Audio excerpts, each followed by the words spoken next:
Oke guys, sekarang sedang viral pertentangan mengenai nasab. Karena di media sosial itu sekarang banyak yang bertentangan, saling adu nasab. Jadi gini, kalau di Al-Qur'an, dalam Islam itu kan kita diajarkan inna akramakum indallahi atqakum. Sesungguhnya paling mulia di antara kalian itu adalah orang yang paling takwa di antara kalian. Jadi di sini ayat ini menjelaskan bahwasanya ayat ini menjelaskan bahwasanya yang paling mulia di antara kita itu, di antara manusia, itu adalah amal ketakwaan kita. Sejauh mana kita takwa kepada Allah Subhanahu wa taala. Namun di sini ada juga ayat walikullin darajatum mimma amilu. Jadi setiap derajat itu berdasarkan apa yang mereka kerjakan.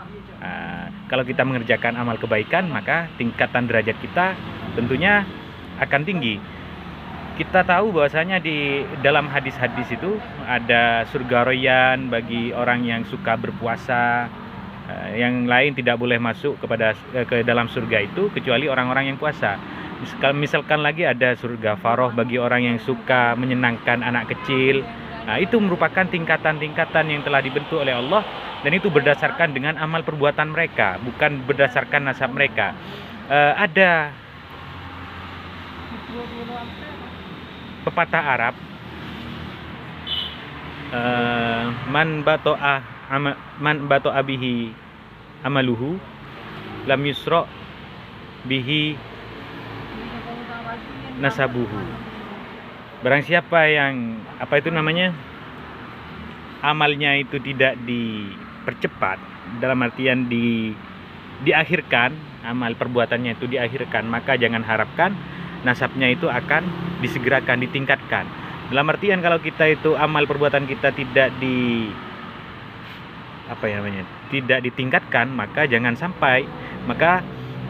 harap kita itu nasab kita akan bagus. Karena begini, sejatinya kalau di Madura itu ada istilah puju. Puju di sini adalah merupakan tetuah kita yang sudah meninggal, yang sudah turun temurun, tapi masih didoakan hingga putu-putunya.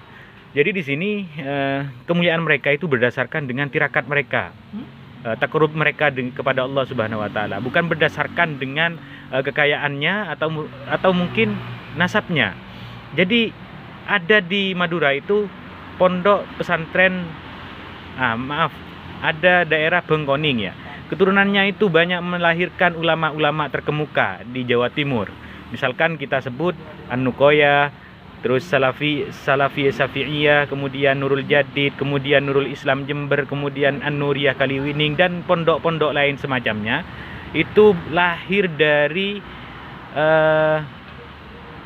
daerah Bengkoning ini, pujuk Bengkoning ini. Jadi kadang berdasarkan tirakat beliau, takarrub beliau kepada Allah Subhanahu wa taala. Jadi mungkin ini secara nasab itu kita tidak perlu berbangga-banggalah.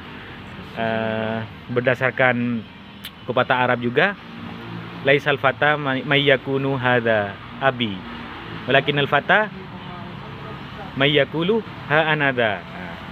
Bukanlah seorang pemuda orang yang mengatakan ini bapakku, ini kakekku, tapi pemuda itu adalah orang yang mengatakan inilah saya, begitu. Dalam artian dia itu tidak mengandalkan orang lain, tidak mengandalkan keluarganya, orang tuanya, kakeknya, neneknya, dan semacamnya.